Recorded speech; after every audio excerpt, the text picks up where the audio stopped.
Assalamualaikum warahmatullahi wabarakatuh. Waalaikumsalam warahmatullahi wabarakatuh. Oke, kembali lagi kita bersama dengan Siti Aulia. Mungkin masih kenal nih. Jadi kita bertemu lagi. Kita mengagendakan menjawab dari pertanyaan-pertanyaan yang ada di komentar video kita kemarin. Gimana Aulia? Mahasiswa akhir nih. Ini boleh dicoba dulu ya? Silakan. Oh, iya. Ini kita tetap menggunakan protokol kesehatan ya teman-teman. Ya. Gimana tadi Kak pertanyaannya?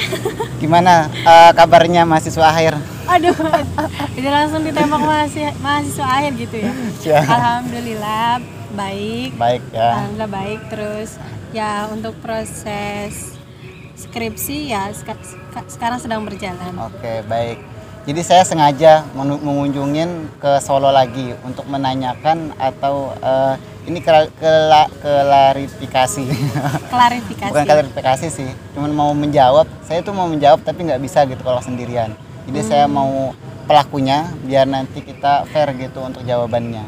Baik. Ada pertanyaan dari video yang kemarin kita buat. Ada pertanyaan. Oh, iya. Oke, baik. Saya bacakan terlebih dahulu. Nah, pertanyaan kayak gini nih. Kak, bagaimana caranya daftar KIP kuliah di UMS? Mohon bantuannya, jawabannya gitu. Oh gitu.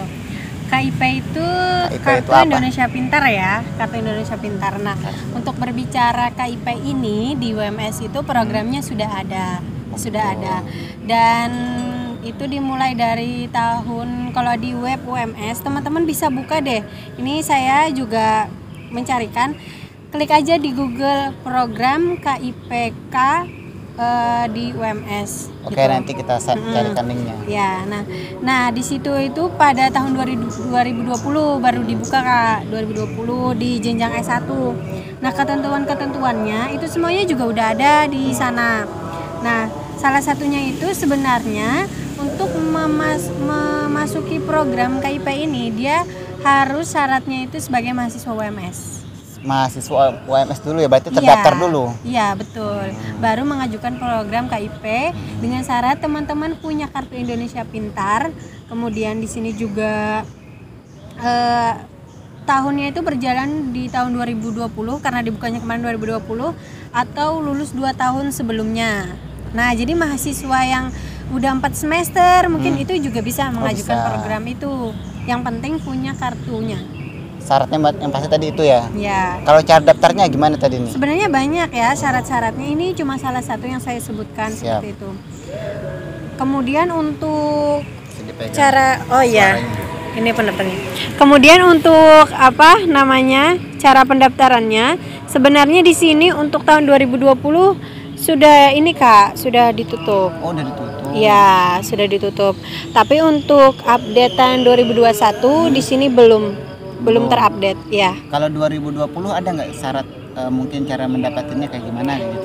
Tinggal langsung dibuka aja di webnya itu. Nah, nanti tinggal ikuti ketentuannya dan langkah-langkah tanggal-tanggalnya itu. Yang penting selalu dipantau.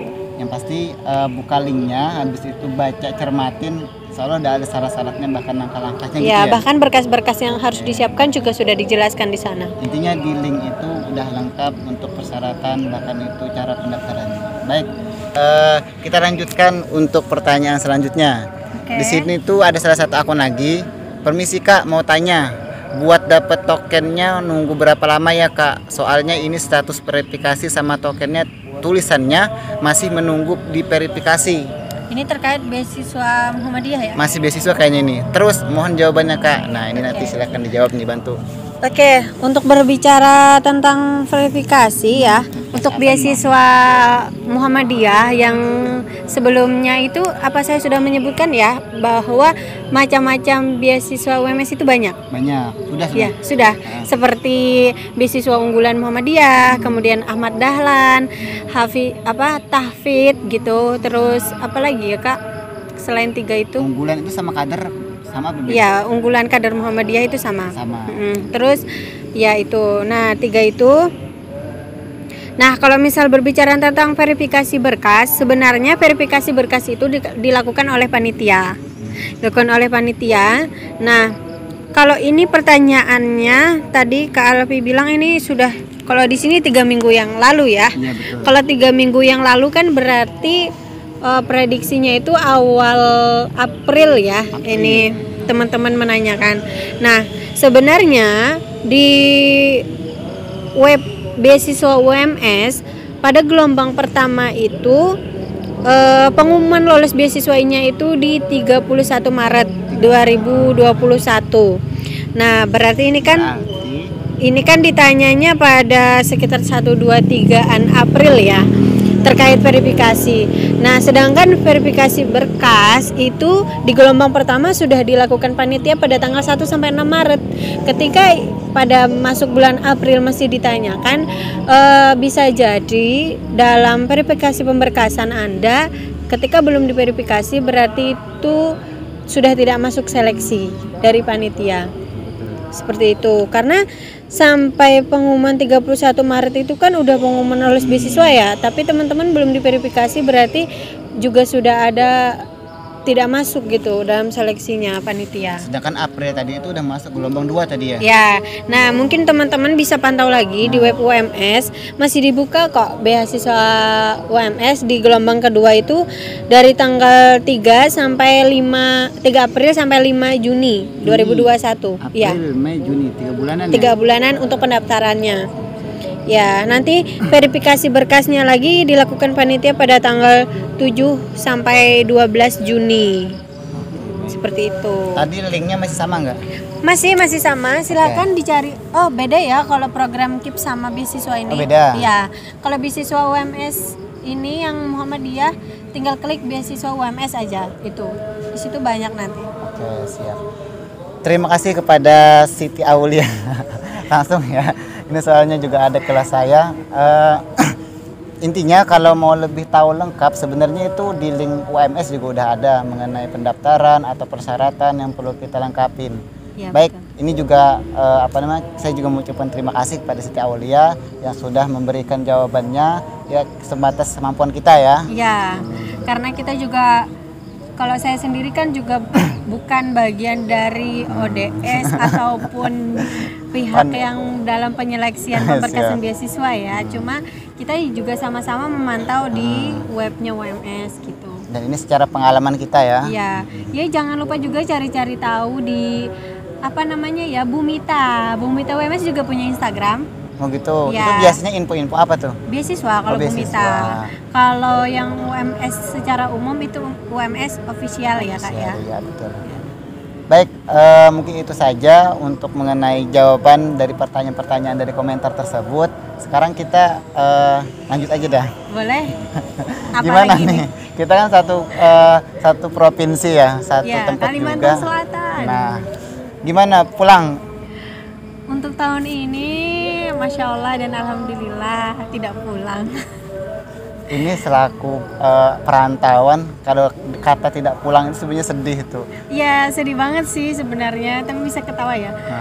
Nah, Sebenarnya saya itu ini Kak, ke Solo itu dulu di 2020 bulan Juni. Habis kan corona Maret balik kan nih ke Kalimantan. Pada balik juga kan semuanya nih, Kak Alfi juga. Tapi qadarullahnya itu saya kan sebelumnya ngontrak. Nah, kontrakan itu udah habis di bulan Juni itu. Jadi makanya Juni harus terbang ke Solo lagi, ngurus pemindahan dan sebagainya. Ya sampai sekarang di Solo. Terus lebaran ini insya Allah mau ngerasain lebaran di Solo. aduh, ini selaku perantauan saya masih nggak kuat sebenarnya. Jadi saya masih ngebet pengen balik gitu. Sebenarnya juga sih.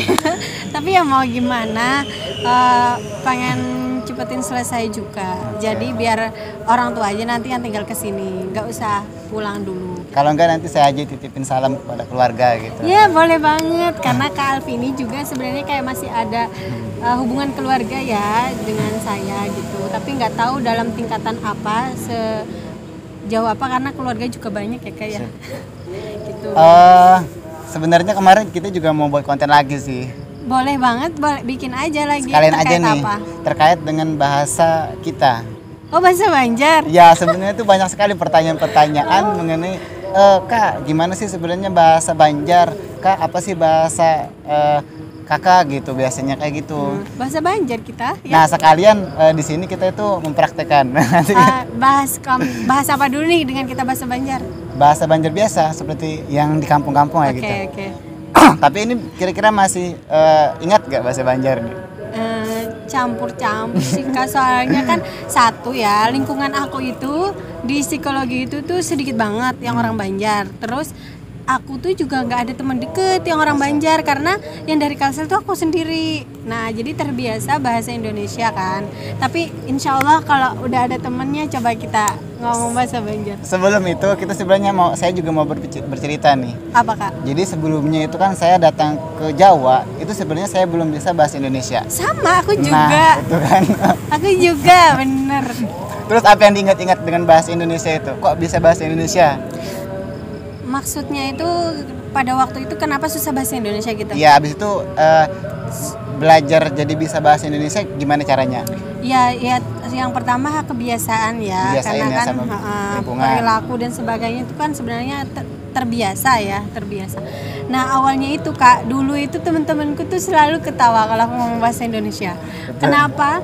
Karena rata-rata ya, tapi nggak saya ini mungkin yang orang yang saya kenal ya dari beberapa lingkungan itu kalau ngomong bahasa Indonesia dari orang Banjar itu kebalik-balik ya Kak, bener nggak? Kalian juga ngerasain nggak? Kok bahasamu agak aneh sih, kebalik-balik, betul. Iya, kayak bahasa Indonesia tuh kok nggak sesuai, kayak nggak enak didengar gitu ya. Iya, apalagi yang saya ingat banget itu terkait ST. Nah, ya di sini es teh ya, es dulu ya baru teh gitu kan ngomongnya. Mbak pesan es teh gitu. Sedangkan kita di Banjar, ya mungkin teman-teman yang di Banjar masih juga ngeh ya terkait ini. Kalau kita teh es ya Kak, betul. Teh es, jadi spontan gitu ngomongnya, Bu nasi ini sama telur terus teh es gitu. Terus nanti penjualnya tuh kayak gini, teh es teh Mbak, yang benar kayak gitu. Itu inget banget awal-awal. Jadi itu bahkan saya tuh kan 1 minggu tuh nggak bisa pakai bahasa Indonesia. Tapi kalau Kalbi tuh nggak bisa sama sekali. Oh. Saya ngelapor sama kak saya nggak bisa bahasa Indonesia gitu. Abis itu dibilang gampang katanya, nanti paling 1 minggu juga udah bisa. Udah beradaptasi. Dan saya ingat-ingat, saya belajar bahasa Indonesia itu mengingat-ingat bahasa televisi. Oh, televisi. Iya. Seperti gimana contohnya? Jadi kan televisi itu bahasanya saya nggak bisa. Oh. Nah sampai sekarang saya tidak itu saya ganti enggak. Saya nggak bisa, saya nggak ikut. Nah itu kan biasanya bahasa-bahasa televisi itu. Oh kalau kakak lebih ke sana ya. Kalau aku karena teman-teman sih juga kayak udah jawab Hubungan, tidak ya. Itu dengan enggak, jadi juga ikut-ikut enggak gitu. Sama bahasa-bahasa Jawa Barat biasanya itu. Iya, Banjar sama Jawa Barat kan juga agak ini ya. Lo enggak lo. Terus yang aku ingat banget ya Kak, mungkin sampai sekarang aku juga masih kepleset ya terkait P sama V. Mungkin sampai sekarang kali ya, itu kekurangan aku karena belum bisa membedakan. Misalnya kalau apa ya yang terkait misal betul. red velvet gitu ya, itu kan yang benarnya. Dulu aku tuh kayak red velvet kayak gitu, jadi teman-teman tuh ketawa gitu ya, itu bahan lucu gitu sih. Tapi ya kadang malu juga, kok aku tuh nggak bisa gitu. Bentar. Percakapan Banjarnya mau konten gimana? Bahas apa gitu loh Kak, jadi kayak ada topiknya gitu, kita ngomong Banjarnya. Jadi nggak aneh gitu, gimana? Kita mulai dengan bahasa Banjar ya. Kita nanti ada percakapan, entah nanti percakapannya apa, silahkan disimak dulu aja. Oke. Aulia, ini ikam bulik jadi bulik ada? Ulun tahun ini kada bulik Kai. Nah kenapa tuh? Soalnya ulun tuh ini anak menuntung akan skripsi ulun lawan misalnya wasit kan mama abah kesini ke Solo kan mau urus gasen ulun misal sudah wisuda kayak itu, jadinya duit yang harusnya ulun bulik disimpan aja dulu jam mama abah tuh ditabung sekalian kayak itu kah? Enggak, sekalian aja mama lawan abah yang kesini. Mbak kada ngapa karena Kalbi lupa guys. Kada rindu itu apa? Kada kangen. Kita kan kangen juga pakai bahasa Indonesia. Dandaman. Dandaman guys. Kada dandaman nah ikam lawan keluarga. Dandaman pasti kai dandaman banar malah kan. Nah, cuma tuh kayak pepang lagi lah kondisinya kayak ini. corona juga kan apa duit di rumah nih ya, maksudnya tuh syukur-syukur kalau misal masih bisa lah ngirimin bulanan dan sebagainya. Jadinya ya udah yang bisa ditabung aja gitu nah, gasan ulun karena kalau insya Allah sudah wisuda waktunya mama abah yang kesini. Wajah Maelah. Sedih banget lah hidup ulun nih lah. Aduh, kada paling ya sedih, yang penting tuh kita menikmati aja hidup nih ya lo kak. Bujur. Maksudnya waktu tuh kan kayak ya ada kita di masanya bersabar, ada di masa kita tuh kayak ya menikmati bersenang-senang bersama, ya inilah prosesnya kayak gitu. Nah, itu kita tadi pakai bahasa, itu kita tadi menggunakan bahasa Banjar ya. Ya betul, itu tadi bahasa Banjar kita obrolan. Mengerti nggak mengerti nanti kita kasih subtitlenya, jadi kayak nanti ada penjelasannya gitu. Sebenarnya saya juga agak ketawa sih biasanya. Nyampe di Bandara Kalimantan Selatan, Banjarmasin itu apa? Samsudinur. Saya ketawa tuh biasanya. Oh ternyata bahasa Banjar ini agak gimana gitu. Karena kita tuh Khas, dalam dua lingkungan ya kak. Jadinya ketika mendengar bahasa Banjar yang bahasa asli kita tuh ketawa juga ternyata. Oh ternyata selucu ini. Mengapa orang tuh jadinya penasaran ya? Gitu. Yang intinya saya itu kalau bahasa halusnya ulun ya. Iya ulun. Ulun saya. Kalau kamu? Kamu itu pian. Pian. Nah itu secara ininya, secara singkatnya ulun itu saya dan pian itu kamu. Oke mungkin itu saja. Terima kasih pada Aulia yang udah menemani kita ngeplok lagi nih buat konten gitu. Mungkin itu saja. Ada pesan? Pesannya nggak ada sih. Nggak ada yang ya. penting buat teman-teman semua tetap semangat gitu mencapai cita-cita impiannya. Yang penting dalam hidup itu harus punya tujuan. Betul. Siap. Oke, sampai ketemu lagi. Mungkin sampai sini saja untuk video kita. Saya akhiri, wabillahi taufiq wal hidayah. Assalamualaikum warahmatullahi wabarakatuh. Waalaikumsalam warahmatullahi wabarakatuh.